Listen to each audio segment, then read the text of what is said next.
In the upcoming clip, Noam Chomsky speaks about the indoctrination of children and people. Here is a general view of Chomsky's when it comes to the educational system. Chomsky believes indoctrination stifles independent thinking, aiming to make students conform to a set of beliefs. Education, on the other hand, should equip students with the tools to think critically and question information. Powerful institutions, according to Chomsky, might utilize education systems to perpetuate their agendas. This can involve presenting a biased version of history or prioritizing obedience over intellectual curiosity. Now, off to this informative clip of Noam Chomsky.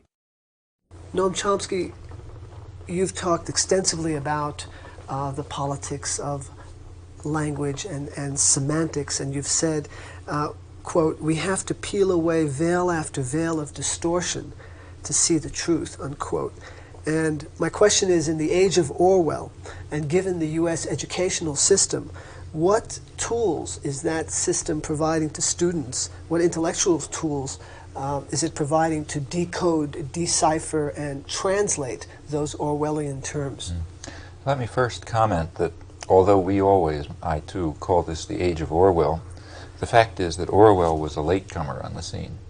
The American public relations industry, which is a very sophisticated industry, already in the early 1920s was developing these tools, writing about them, and so on. In fact, even earlier, during the First World War, American historians offered themselves to President Woodrow Wilson to carry out a task that they called historical engineering, meaning designing the facts of history so that they would serve state policy.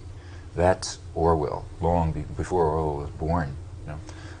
Shortly after that, American journalists like, say, Walter Lippmann, the famous American journalist, said that in 1921 that the art of democracy requires what he called manufacture of consent, what the public relations industry calls engineering of consent.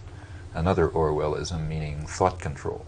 And the idea was that in a state in which the government can't control the people by force, it had better control what they think. So well before Orwell, this was understood, the techniques were designed and have been implemented extensively. Now, as to what the schools teach to defend people against this, the answer is simple: zero. In fact, these schools are quite on the opposite side. They are part of the disinformation apparatus. In fact, this is well understood too.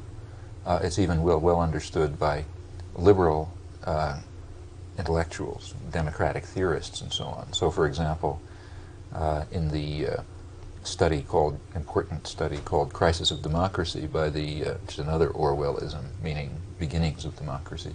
The Crisis of Democracy, published by the Trilateral Commission, a group of international, essentially liberal elites, the people of whom Carter was a kind of representative, the ones who staffed his administration. So the international liberalism, they refer to the schools as institutions responsible for the indoctrination of the young. Of course, they're talking to one another there. That's not what you say in public. But that's the way they're understood. They're institutions for indoctrination, for imposing obedience, for blocking the possibility of independent thought, and they play an institutional role in a system of control and coercion. They ought to, real schools ought to provide people with techniques of self-defense, but that would mean teaching the truth about the world and about the society, and schools couldn't survive very long if they did that. Chomsky advocates for an educational system that fosters creativity and independent thought. This includes encouraging students to ask questions, challenge assumptions, and engage with diverse perspectives.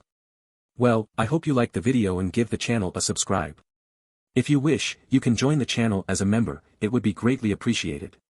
Also, if you would check out and subscribe to my other channel, Progressive Movement, that would be great, thank you. Now, take care and bye-bye.